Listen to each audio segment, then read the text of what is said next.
All right, guys. So today I'm talking about the three most toxic aspects of the red pill, the three most toxic lessons taught within this space. Now, before I get into it, this is not just merely pontification. This is not me Google searching these tenets and then sort of talking about my thoughts on them. These are learned and lived experiences. See, throughout my 20s, I lived this lifestyle. I started a business.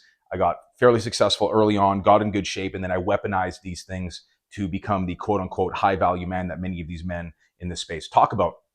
And so for me, looking back, easily the three most destructive elements, not only to myself, but to the women that I saw in my 20s, were these three lessons because they really warped my brain into how I viewed relationships and how I viewed women in general. So the first one is dread game. And what dread game is essentially emotional manipulation and gaslighting, and having the woman think or the women think that you are going to leave them on a moment's notice, that you're just going to discard them if they don't act right or say the right things. So, not texting them back, you're waiting days to text them back, sporadic communication, seeing them sporadically, and otherwise employing these tools of coercion, manipulation, gaslighting, making them essentially feel low value and at your whim and at your mercy. And, so essentially leading to the situation where if you were to text them on a moment's notice, they're there to see you because you've created this destructive trauma bond. And unfortunately, a lot of these men lure in women that have either been hurt by, previous boyfriends, a husband, or abused by their father, or had an absent father. And so why I think this is so destructive is because it leads a trail of destruction with each woman that this man sort of goes through. And where, with each man that treats her this way, there's this emotional baggage that just keeps building and building and building and building, eventually ruining her for her future husband, because that ability to pair bond is so broken because of her inability to trust men, because she has been manipulated and coerced by men like this. And so this easily was one that it screwed with me a lot because this is not my nature. So many of these men in this space are sociopathic for sure, but I would venture to say that the majority of them are normal guys with normal wiring, meaning that they actually have some empathy. So a lot of times when I was employing these tactics, I felt horrible about it, but I felt like I needed to do it. And see, guys that employ dread game lack the fundamental authority that comes from submission to God, submission to a higher authority. So men that do not have God above them aren't able to properly yield this authority. So that's why they need dread game to maintain this type of power and authoritative structure within a relationship. Now, what comes from submission to God is that God over man, man over woman, woman over child sort of structure and container that not only allows a man's masculinity as leadership to flourish, it also allows him to not become a tyrant. It's a fail-safe against becoming a tyrant, because a man that isn't submitted to a higher authority is submitted to his own authority. And eventually, that own authority corrupts him. Ultimate power corrupts ultimately. I'm loosely paraphrasing a quote. It was probably Churchill, don't know. But that's the truth. And that is especially true within this realm. And so what comes downstream from that natural authority from God is a woman that is naturally going to submit to you. And that's not a dirty word. That doesn't mean that she's coerced or strong-armed or forced into a situation that she doesn't want to be in. It provides the container where a man can flourish in his authority and his leadership and his provision and protection of his family and his home, but also allows a woman and her femininity to flourish and to really accentuate the positive qualities and allows her to become the woman that God had designed her to be. This dread game is easily the most destructive lesson taught within the red pill space. Number two is all women are like that. So it's abbreviated AWALT. So essentially there's this idea in the red pill space that, and this is my thing too, a lot of these lessons are derived from biological truths. So there is some truth to this, but you have to apply the right worldview to it.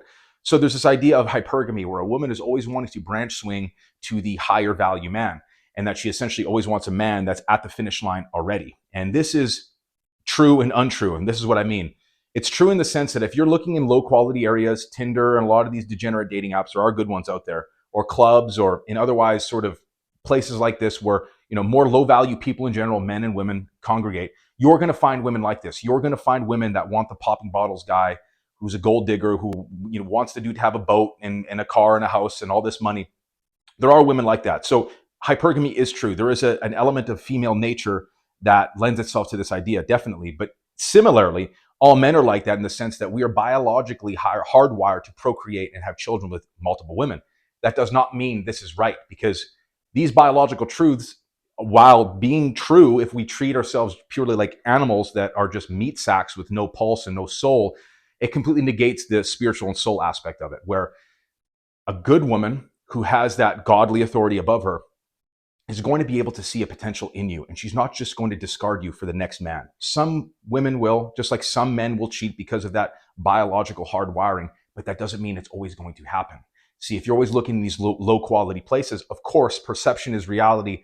You know, low quality women, you're going to find yourself in a situation where you're surrounded by them and in relationships with them. So you may be left susceptible to this type of behavior. But for the average man who's looking at church, who's looking at, some of these, more virtuous online apps or in otherwise decent places, library, grocery store for a high quality woman, this is not going to happen to you. And this is why my advice to a lot of the men that I coach is be the man in motion. You don't have to be the man already at the finish line in order to procure, a good woman. You don't have to be a man that's 40 with all of his stuff together in order to, to attract that kind of woman. Be a man that is trying to get in shape, have a purpose that's above her, have meaning to your life, work on a side hustle or a skill or climbing the ranks in your job, cultivate a skill so you become valuable to the people in the community around you.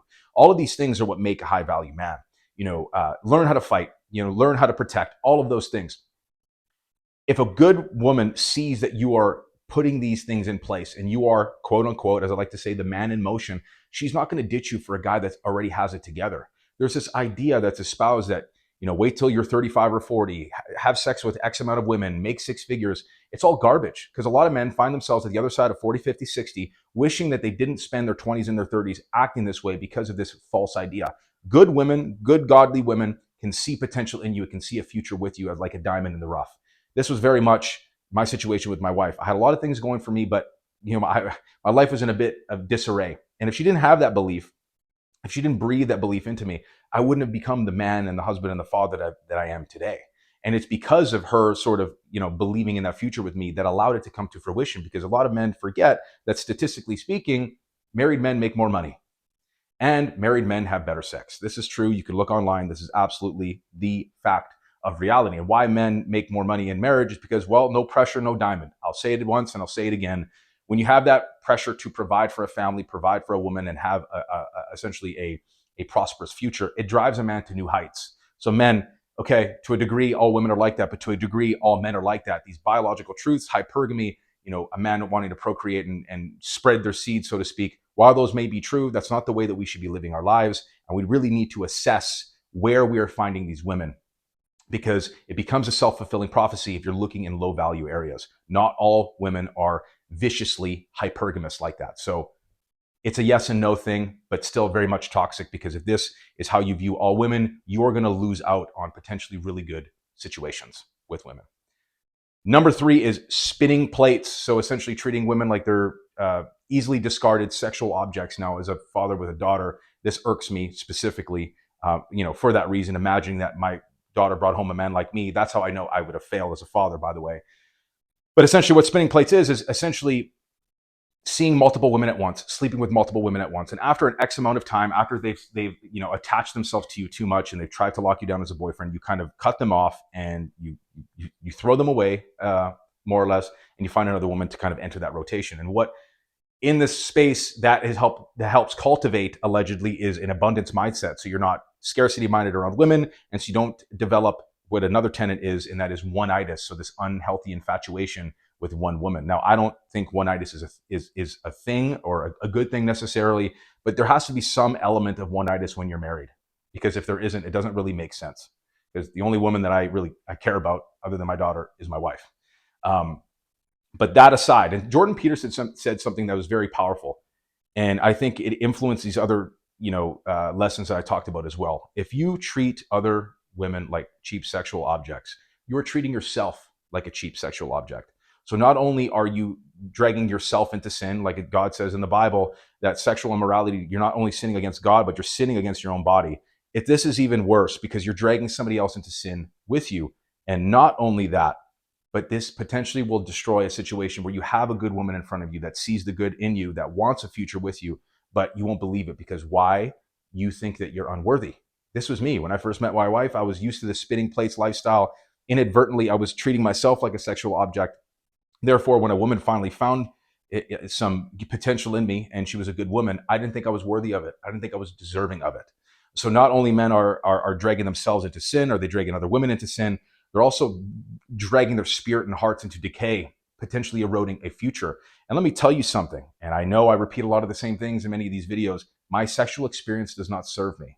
When I think back at the, as the men call it, the body count or the notch count or whatever, it does not serve me in any which way. If I could go back and change it all, I would, because there's nothing that I can look back at my past on and say I can practically apply that to my married life now. That's why I think it's very destructive that in this space they talk about dread game, and in this space they talk about, hypergamy and all women being like that and all women being the same, and this concept of spinning plates, because you're going to hit the other side of 40, 50, 60 and wish you didn't do this, because all you're deriving is carnal, fleeting pleasure. And a lot of men don't want to acknowledge this, but when you really look back, it's hard for you to even remember these situations, because there's nothing there. You're creating these trauma bonds, you're getting pair bonded to these women, and they're getting pair bonded to you. And there's nothing of value on the other side of that. You're cheapening the sacred act of sex that's meant for man and woman, not only to be fruitful and multiply, but also to enjoy the pleasure of intimacy. That's why God designed it, is not only for children, but for the pleasure of intimacy itself. Now, I could go on and on about these things, but I think these are easily some of the most destructive lessons that have, spread like a malignancy and entered the minds of so many young men, leaving them, defenseless against, this spiritual erosion that inevitably comes from this. So to the young men out there, to the men that are in this lifestyle, stop fooling yourself. You don't feel as good as you do. There is maybe some fleeting satisfaction that comes from this, but it is exactly that. It is fleeting. It's not deeply fulfilling like what you experience as a father, what you experience as a husband. And to women, if you are seeing a guy and he talks about any of this stuff, if he mentions red pill or Andrew Tate or any of these things inadvertently, run for the hills, because he may be a good man, but I don't think it's worth taking that risk. So this is probably going to be part of multi-series talking about the red pill, because I'm really coming out with a fiery, virtuous sword against all of this stuff. But I wanted to talk about the most destructive elements first, and these three are easily them. Take care and God bless.